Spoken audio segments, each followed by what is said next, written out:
എമാവൂസിലേക്ക് പോയ ശിഷ്യന്മാരുടെ കൂടെ നടന്ന ഈശോയെ, അങ്ങയെ ഞങ്ങൾ ആരാധിക്കുന്നു. ഏദൻ തോട്ടം മുതൽ അങ്ങ് മനുഷ്യ മക്കളുടെ കൂടെ നടക്കുന്നവനാണല്ലോ. എത്ര പാപം ചെയ്ത് അങ്ങയെ മറന്ന് അങ്ങിൽ നിന്ന് അകന്നു പോയാലും അവരുടെ കൂടെ നടന്ന് അവരെ അങ്ങയോട് ചേർത്ത് നിർത്തുന്ന അങ്ങയുടെ കരുണാർദ്രമായ സ്നേഹത്തിന് ഞങ്ങൾ 1000 നന്ദി പറയുന്നു. ഉദ്ധിതനായ ഈശോയെ, അങ്ങിൽ നിന്ന് ഓടി അകലുന്ന മക്കളെ ഒരു വാക്കുകൊണ്ടുപോലും മുറിപ്പെടുത്താതെ അവരുടെ കൂടെ ഒരു തണല് പോലെ നടക്കുന്ന സ്നേഹമാണല്ലോ അങ്ങയുടേത്.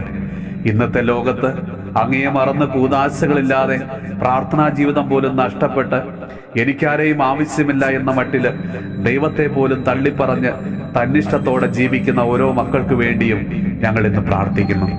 ജീവിതത്തിൽ സുഖഭോഗങ്ങൾക്കും സമ്പത്തിനും ആർഭാടത്തിനുമെല്ലാം മുൻതൂക്കം കൊടുത്ത് പ്രാർത്ഥനയ്ക്ക് പോലും അല്പം സമയം മാറ്റിവെക്കാനാകാതെ ദൈവത്തിൽ നിന്നും കുടുംബത്തിൽ നിന്നും പ്രിയപ്പെട്ടവരിൽ നിന്നുമെല്ലാം അകന്ന് തിന്മയുടെ വഴിയെ നടക്കുന്ന ഓരോ മക്കളെയും കർത്താവെ അങ്ങയുടെ സ്നേഹത്തിലേക്ക് അടുപ്പിക്കണമേ.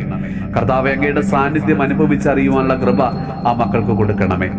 നമ്മുടെ കർത്താവ് ഈശോ മിശിഹായുടെ കൃപയും പിതാവായ ദൈവത്തിന്റെ സ്നേഹവും പരിശുദ്ധാത്മാവിന്റെ സഹവാസവും പരിശുദ്ധ അമ്മയുടെയും വിശുദ്ധ യോസേപ്പ് പിതാവിന്റെയും മാധ്യസ്ഥവും വിശുദ്ധ കുരിശിന്റെ സംരക്ഷണവും നമ്മളോടും നമ്മുടെ ഭവനത്തോടും നമ്മുടെ ഇന്നത്തെ എല്ലാ പ്രാർത്ഥനാ നിയോഗങ്ങളോടും കൂടെ ഉണ്ടാകുമാറാകട്ടെ, ഇപ്പോഴും എപ്പോഴും എന്നേക്കും.